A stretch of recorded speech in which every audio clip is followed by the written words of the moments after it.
Welcome to the Women Changing the World podcast, a podcast on a mission to bring you some of the most amazing women I know who are doing incredible things to generally make the world a better place.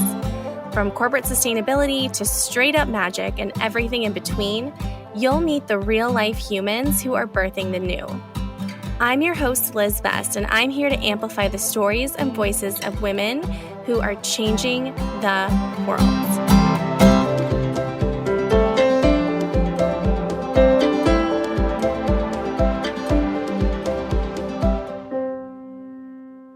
Oh my goodness, I could not be more excited for today's episode of the Women Changing the World podcast. I am sitting down with Tracee Worley, founder and creative director of Radical Futures, to talk all about matriarchy, what it is, how we imagine it, and how we live into it. In her work at Radical Futures, Tracee helps organizations rehearse the worlds they're fighting for through speculative design and collective dreaming. She prototypes the policies, institutions, and relationships that don't exist yet, building muscle memory for a different world. For Tracee, imagination isn't the thing that happens before the work, it is the work. In today's conversation, we explore visions for a matriarchal future, signals that the patriarchy is on the way out, and how we embody a different possibility in this insane moment that we are alive in today. Oh, and Tracee also shares her current favorite perfect breakfast, which I will be trying out ASAP. Without further ado, let's get into it.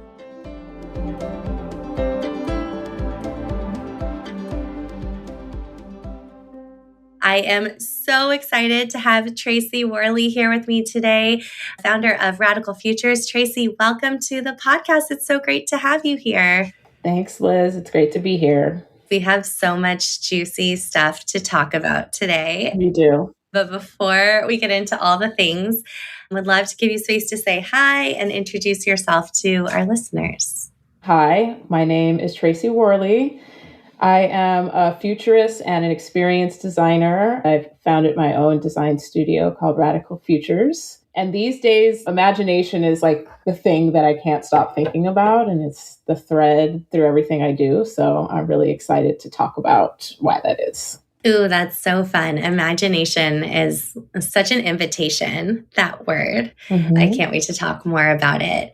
Would love to hear, I know you kind of alluded to this, but a little bit more of what you're up to right now, personally and professionally, both as it relates to imagination and as it relates to life and work more broadly. Well, personally, I am very busy being a dog mom, which is its own full-time situation. I'm also very excited I've been on this quest for the perfect breakfast. I'm a big breakfast eater and believer, and I've been workshopping this for many, many months. And I have found something that I love. So I want to share it.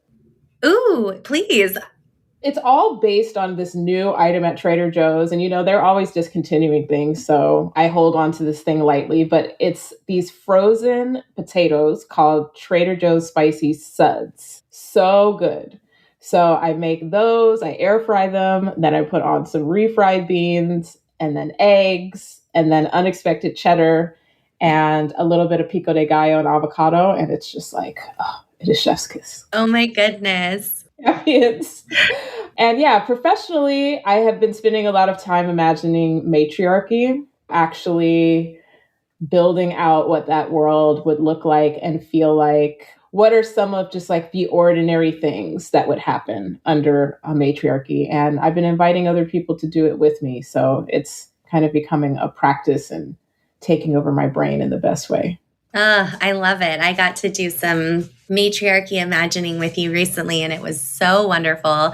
I can't wait to do some more of it today. And I have to say, oh my goodness, a potato-based breakfast is the way to my soul. What you described sounds like one of my favorite breakfasts from when I used to live in San Diego that I still fantasize about. And so I'm going to have to try this new Trader Joe's dish, which I have not tried yet.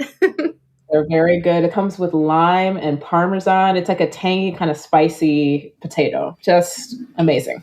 Oh my goodness. Everything about this is speaking to my soul. So thank you for the breakfast inspiration. Yeah. Okay, well, before we get into talking about the matriarchy and what it is, what it could be, Mhm. how we get there, would love to hear a little bit more about you and how you came to be in this moment, how you came to be doing this work, what's inspiring you about doing this work. So would really love to invite you to tell us your story. How did you come to being someone who I would consider one of like the leading thinkers that I know of, who is helping us live into the possibility of matriarchy? What has that professional journey looked like? It's been all over the place, but it all kind of makes sense now looking at it from this age. Design and futurism are actually like a second career for me, which I think is important. I did not start out in those fields. I started out as a high school teacher in New York City teaching social studies, and I loved it. But I also felt after, like I was probably 7 years in where I was like, maybe I want to go deeper. I thought at first maybe I want to do therapy, working with young people. So I went back to school and I got my master's in social work. I graduated in 2008 from social work school. And if you can remember, in 2008, the economy was just falling off a cliff. And no one was really hiring sort of in the social sector at all. Everything was really shrinking. So I ended up just out of necessity, like pivoting back into education, but this time as a curriculum designer. And honestly, I really loved it so much that I went back to school again and got a degree in learning technology and experience design.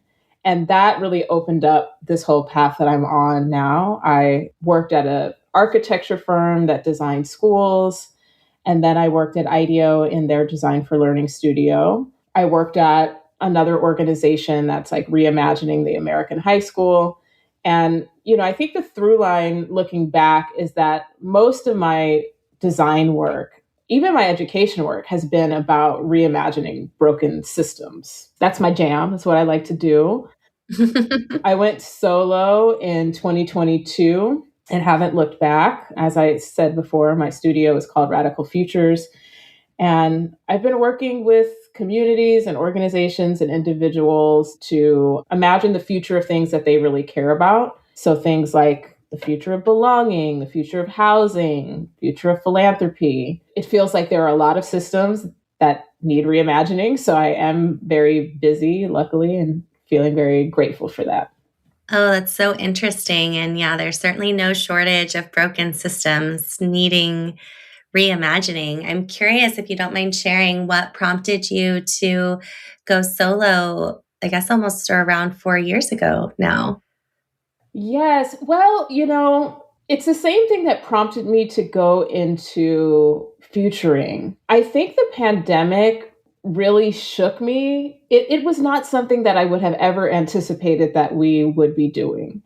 And I just remember thinking, being in the design world at the time, I would just remember feeling like, oh, how ironic is it that like this industry that I'm in is always patting itself on the back for like being able to see into the future and help our clients navigate uncertainty. To be honest with you, I can remember the firm that I worked at had an office in Shanghai, and they went on lockdown in January of 2020. And I remember talking to the CEO of the company, and she was telling me about how they were going into lockdown. And I think the mandate at the time was like 6 weeks at home. And I remember feeling like, oh, that's so crazy. Like, oh, I can't even imagine doing that. They must be really suffering.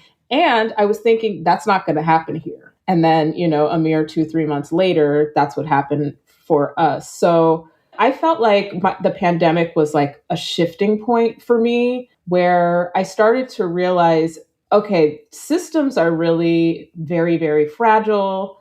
Things feel like they are collapsing, and things that we thought like would hold are just not holding. And I always wanted to be an entrepreneur. I felt like some of the things that I would want to pursue in futuring and design, I would not easily be able to like do that at a corporate firm. Like my old firm is not going to be imagining the future of matriarchy. It's just like not their vibe. It's not something that's like, needed in the market per se.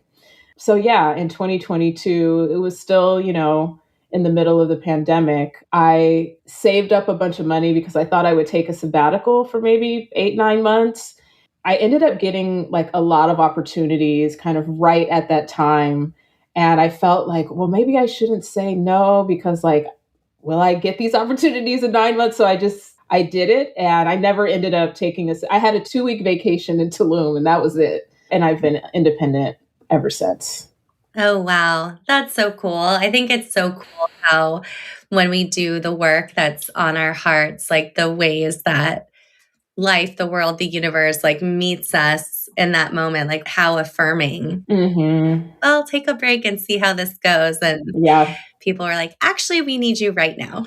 Yeah, totally. Yeah, the pandemic was such an inflection point for so many of us. And it's wild to think. I remember leading a futures workshop with a client back in early 2019. And one of the possible future scenarios we were talking about was a global pandemic. Oh, Yeah, but did that change business as usual or the operating principles of that business? Not that I am aware of. And it's wild. I mean, it seemed like such a wild possibility to even consider at that time. Little did we know that a year later it would just be reality. yeah. Looking back, also, there had been in the past 10 years before 2020, lots of like scares around pandemics. The swine flu, I can remember when, that happened. And still we were not understanding really how vulnerable we were. So I have been very obsessed with existential risk because I don't want to be caught. I mean,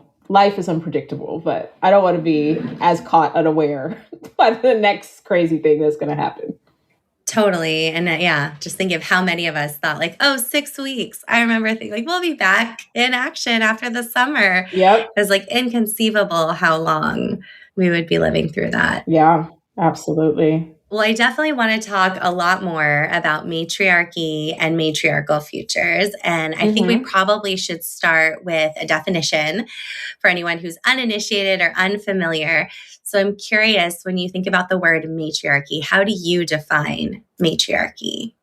Well, first and foremost, I want to say that there is a lot of scholarship around matriarchy, and I'm going to give a very sort of lowest common denominator explanation. So no offense to those who are scholars of matriarchy, but in terms of like how I'm thinking about it right now, during the workshop that you attended, I showed an image from it's like a graphic from a publication that I really love called Chicks, and they depict patriarchy as a pyramid where concentrated power is at the top and the resources are flowing upward and the whole structure is depending on a base of people that are holding everything up and they are receiving the least. Where matriarchy is depicted as these concentric circles where power is circulating, resources are circulating, nothing is accumulating, everything is flowing. And there's an explanation that patriarchy translates to domination by the fathers. And that makes sense because fathers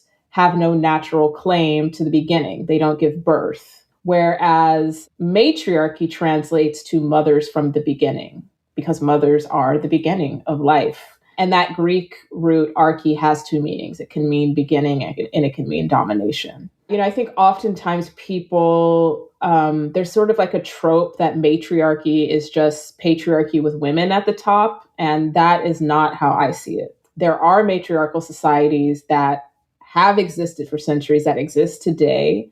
And we know that they're highly egalitarian, that they're highly non-hierarchical. And even though there are differences between genders, they're honored in a way that you just don't see in patriarchy. So when I think about imagining what matriarchy is, it's like that transition between like, how do we go from this pyramid to a circle? Totally. Oh, I love that description so much. And it's like the shift, one of the things that I think about a lot from like power over to power with as like, a guiding principle. And I think so many of the qualities that you even just described as things that could be or are true in matriarchal societies currently, things like care and compassion and more long-term thinking and harmony with nature. Like there's so many things, coming from, working for the past 15 plus years in the sustainability space. I think so many of the things that those of us who've worked in sustainability or regeneration or social impact, so many of the things that we're working toward, to me, map really beautifully with what could become possible in a matriarchal society. Agreed. And in that way, I really do believe that it's not a like either or, that it's like we've got to move from patriarchy to matriarchy. I think matriarchy is already here. It's present in so many things that feel like they are becoming more mainstream. I just saw somebody posted on LinkedIn asking for people to like define what regeneration means. It seems like he's maybe involved in some kind of conference around regenerative investing. And I commented on it. It was kind of snarky, but I was like, everything that you've described, it is the feminine. And she's always been here. She just, hadn't been invited to the conference until now. So I think it's already here. I think the thing that keeps me up at night is like, how do we make it stronger, infuse it in more places that it needs to be? Definitely. How do we make it part of our day-to-day like consciousness and lived experience and systems? Yeah. Well, I love you opened with mentioning imagination. And I think one of the things that I find so exciting and compelling about your work is this idea of matriarchal imagination. I'm curious, what does it mean to you to start to envision futures that aren't just more women at the table or like inserting women into this model of patriarchy, but fundamentally restructured around things like care and interdependence and collective well-being? I mean, I say this with a lot of kindness, but all of that like lean in and girl boss feminism, to me, it's a trap. It's a trick. I don't think liberation is more women in the C-suite. It's not even necessarily more women-owned businesses alone, or just more women at the top of the pyramid. That is patriarchy with women at the top. And you're just fighting for who gets to be at the top of it. I think for me, as a Black woman, I have never really had the luxury of being seduced by that fantasy, because it was never on the table for me in quite the same way as it is for white women. So I get to kind of like skip that detour and think about something else, which is the thing that all women have in common, is that we are subjugated by the patriarchy in very different ways and to different degrees, depending on your identity, your race, your class, where you live, all of those things. Subjugation is the common ground that we share. And I also kind of checked in with my body around this, and I'm just not built for subjugation and a fried nervous system. None of us are, really. That's like not what our bodies are for. So I'm ready to move on, not only from patriarchy, but this other skewed imagination that it's some kind of like girl boss feminism. And I want us to start claiming our actual human birthright, which is thriving and living in right relationship to the earth and to each other. It's such a precious gift, what we have here. And the way we're like squandering it over fighting for crumbs at the top of the pyramid is just really sad. And for me, it's boring. I'm bored, and I want us to do something else. Totally. I mean, yes, to everything you just said. I feel like hustling our way to the top is not how we experience a different reality. And No. I'm curious, how do you think we reclaim our imagination and create space? I'm reminded of like Tricia Hersey's work, Rest is Resistance, this idea of reclaiming our dreamscapes that have been stolen from us. Like, what practices do you find most helpful for reconnecting with imagination and a sense of possibility around what could be different? I love Tricia Hersey's work. I remember when I first discovered the Nap Ministry, I just thought, this is so brilliant. It felt more inspiring to me than like your typical Marxist analysis of why we need to get rid of capitalism. She's going into the how of reclaiming the dream space, the space to imagine, because you can't actually think of solutions while you're still in the hustle. I think for me, I'm a big dreamer. Like I get a lot of messages from dreams. I always have since I was a little girl. And I notice that my dreams are a bit suppressed or foggy if I'm just like too busy, like packing my day with too much stuff, trying to be too ambitious. So I always build into my time, especially now that I set my time, the opportunity to like be bored, to kind of drift. I do a lot of like walking. I think that's where like the best ideas come for me. It's just moving my body, not having any other kind of stimulation coming in, just me and my thoughts and being able to be there with them. I'm also big on making. Making is another modality for me that helps activate my imagination. Very different things come up when I'm making something, as opposed to intellectualizing something. Ooh, yeah, that's so cool. And I feel like that ties so perfectly with I wanted to ask you about. I mentioned I got to participate in your artifacts from a Matriarchal Future workshop. It was amazing. Highly recommend to anyone listening if you have the opportunity to join. There's like so much to talk about in it and there. But you mentioned to me that your word for 2026, one of them is make. And I'd love to hear how that word inspired you to create both the like artifacts that maybe kicked off these workshops and also the workshops themselves. Yeah, I try to do a theme every year, and this one was making, because 2025 I had been doing a lot of talking and yapping, a lot of like panels and talks, and that's fine. But I truly do think with my hands. I'm an artist. That's how my brain works. And I had been letting that part of me just kind of atrophy for a while. So I wanted to prioritize making things and also sharing them to get me out of the space of just like intellectualizing and theorizing and sitting on another panel about futures. Like I wanted to make something from the future.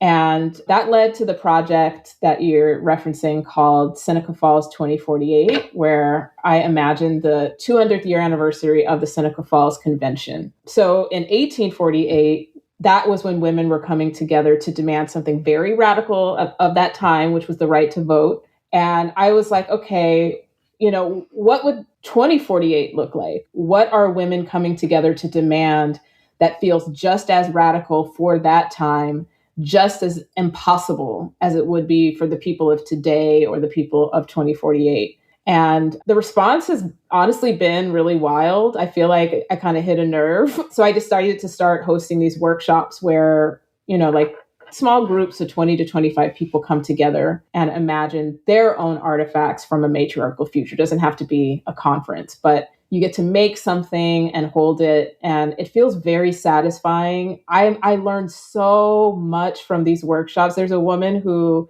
I just facilitated a workshop yesterday, and she came up with this concept of, it was like a whole new banking concept where every month you get a new bank account and the accounts will have different amounts of money in them. And she had done them in like using the multiplier of 5. So maybe you get an account that has 5,000 or 50,000 or 500,000 or 5 million or 500 million. But every month it's just like rotating through. And of course, it's provocative. One can argue, oh my God, that'll never happen. But I think the provocation was very beautiful. That, that to me is what the concentric circles are, that nobody gets to accumulate anything and everybody gets what they need. And I just found that really, really beautiful. So it has been such a blessing to do these workshops. Hi, this is Liz, and I'm jumping in with a quick PSA that if you're craving real life community with other people who get it, leaders who not only know that a different future is possible, but are embodying a different possibility right now, today, I would absolutely love for you to join us in the Girls Club Collective community. Once a season, we host free, open to the public community power hours for you to experience the magic of this community for yourself. Get the details and sign up for the next one on our website, girlsclubcollective.co. And now back to the episode. Well, and I know one of the key pieces of the workshop is this game that you've customized to help people put together scenarios in which to imagine what could be possible in a different context. So we're going to talk about some possible combinations from the game. Can you share maybe a little bit more about the game and how it works before we do that? So the game that I use in the workshops, it is an adaptation of a couple of futurists, Stuart Candy and Jeff Watson. They came up with a very brilliant game called The Thing from the Future. And I just want to make sure I credit them because it's such a good tool and they made it. But how it works is you draw 3 cards. The first card gives you like a setting, so a kind of matriarchal future that you are working in. The next one gives you like some kind of, object. And then the third one gives you more of like a theme or a domain of life that it's connected to. So those 3 cards combine into a prompt. So you might draw something like, in a female president-led future, there is a rite of passage related to adolescence. What is it? So now it's your job to make the thing. Like, what is an artifact from that world? Is it an invitation that you make, a curriculum? Is it a ceremonial object? Is it a piece of mail that comes to your house? And that's where your imagination has to come in. Like, the cards give you the constraints, but then you have to decide what the thing is. Cool. Yeah, so cool. And highly recommend checking out more of this work if this feels like brain candy to you. I know it feels like brain candy to me. Like, should we talk about a couple of those like prompts that you'd put together? Let's do it. Well, I'm wondering if maybe we should jump off with the one that you sort of had alluded to. We had talked about possibly thinking about a menstruation honoring future, a celebration related to adolescence and what that might be. Yes. I'm curious, should I go first? Do you want to go first? You go first. You go first. So I was imagining for this how cool it would be if around adolescence and a menstruation honoring future, there was a ritual of gathering together women from all different generations or life stages for like a ceremony that would involve, I was picturing 2 things. So the first part would maybe be an embodied practice where someone would facilitate maybe some breath work and an invitation to feel in our bodies all the feelings that come up for us related to this transition and rite of passage. So space to grieve together what it means to enter into this stage of life, for us to rage about what it means to be in these bodies and like the world that we currently occupy. Although I'm hoping that in this future it's different, but I imagine there may still be some things to rage about. Space to celebrate the possibility and the joy and, feel into like enthusiasm and childlike wonder. And so that it would open with this like real embodiment practice of like feeling these feelings together and like in our bodies. And then having a ritual where everyone present would have the opportunity to reflect on their own adolescence and offer wisdom, advice, lessons learned, hopes, dreams to the person who is walking through that portal. Maybe that would be recorded, so that person would have throughout their adolescence something to refer back to, like all the wisdom that they were offered, and knowing what it's like to be a teenager that they maybe didn't listen to the first time. But just to really have this like moment and this like time capsule of like the people who love us, who've come before us, offering their hopes and wishes for us for what is like such a fragile time of life.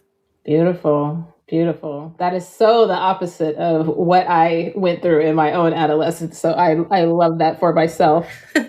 I have been tracking signals of women are going to be inheriting lots of wealth over the next few decades. So I kind of tied mine to that, knowing that that is going to happen. And I'm constantly asking myself, how are things going to change when women are controlling more of the capital? So An administration honoring future, the celebration that I imagine was a first period savings bond that actually gets issued by the federal government. So maybe it comes in like a beautiful red envelope. It's got your name on it embossed in gold, and it matures. When you turn 30 years old, you can use it, or maybe even younger. Maybe, this is something that, you get when you're 25.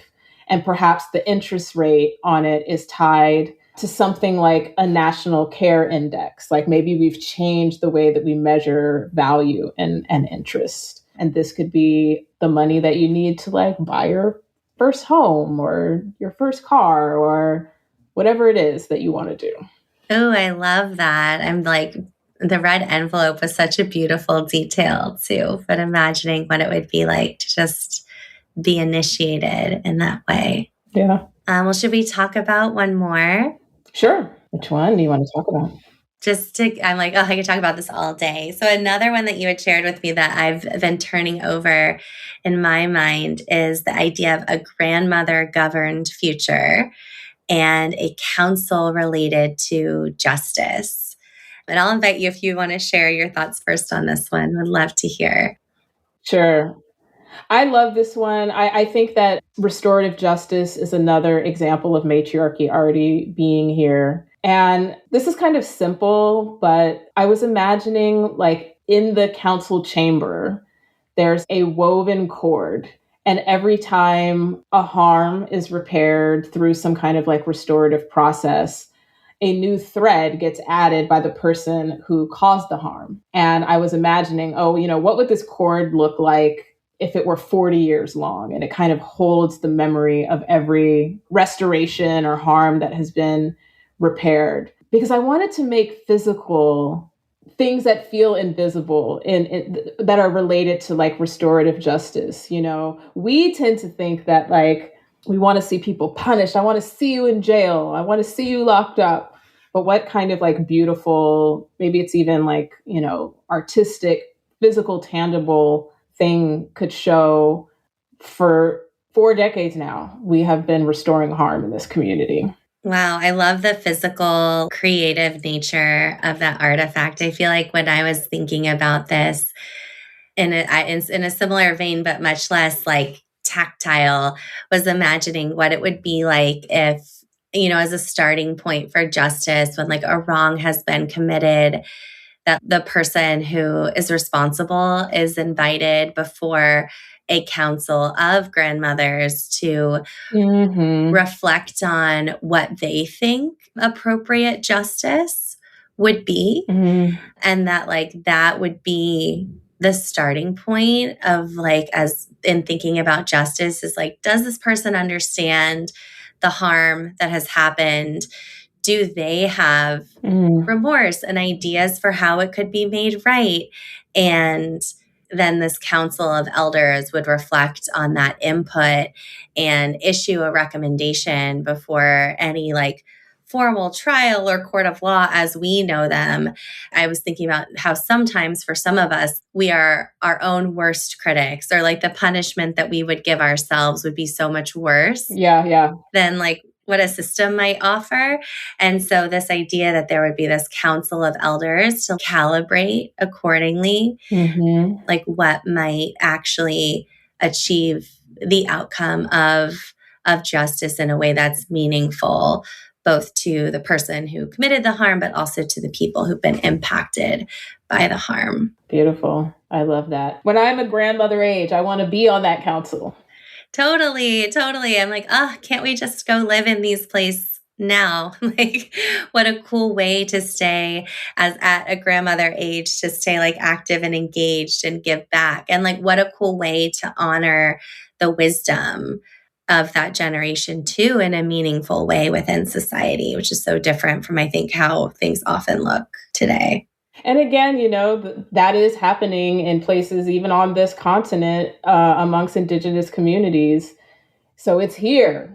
The question is, how do more of us practice in this way? What needs to happen for us to move to doing things in this manner? Absolutely. Well, and I know something that we're both very passionate about is how we get more women at the helm of these things, and not in the way of just like putting a woman at the top of the patriarchal pyramid, but in reimagining and recreating these systems.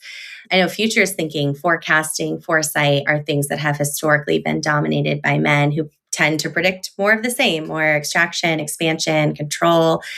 And we women are bringing different questions when we think about the future.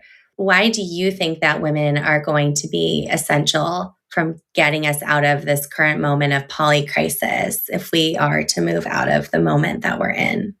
Well, first and foremost, women are deeply connected to the infrastructure of care. We are the infrastructure of care. If care is happening, it's because we are there. And then, matriarchy at its core is the sacredness of life being protected.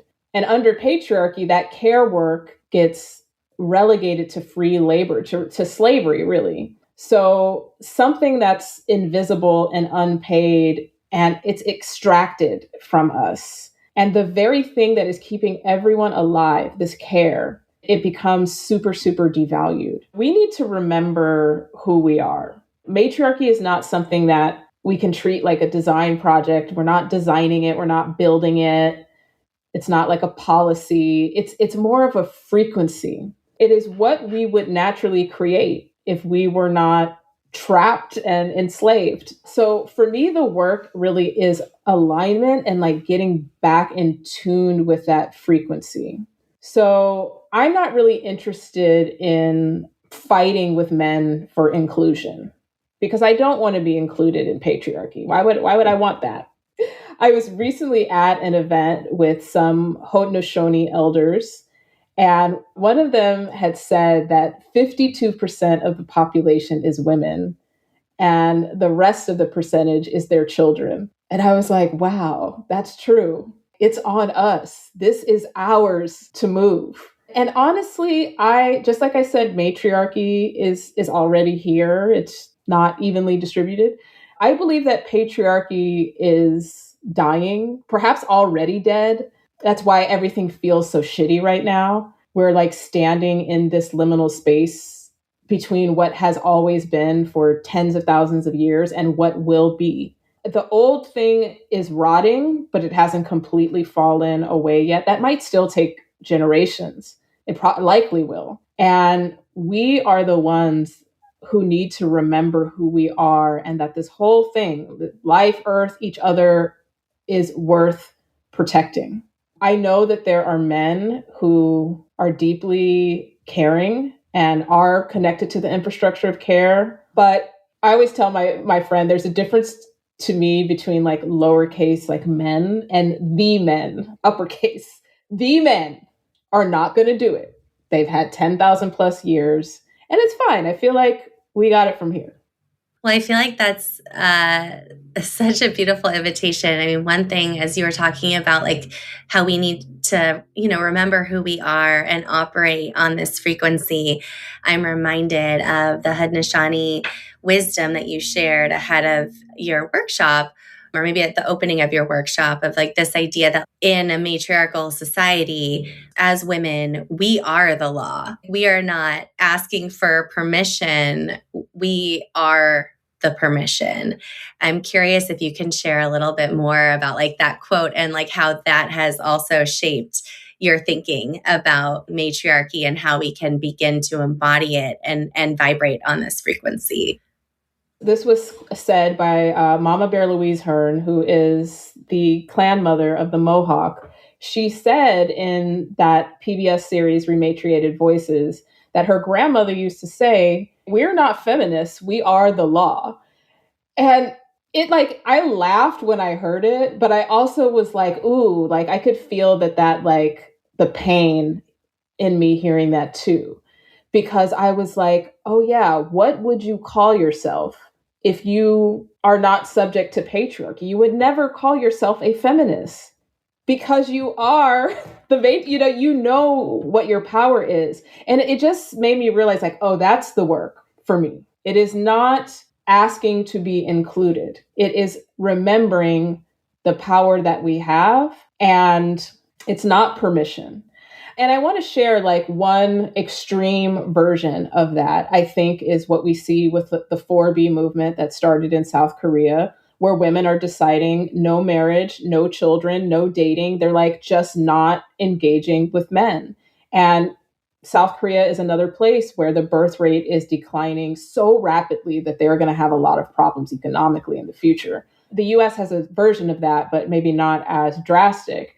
When you are the law, you can say we're not going to birth more men who are going to dominate us. I'm not advocating for that per se, but I understand and I feel like that is a very big power move that many women across the world are exercising, that it's like you've made it impossible for us to like even afford to have families, but like I'm not going to continue to birth more people that are going to just like recreate this system. I think that is an extreme example of what being the law means.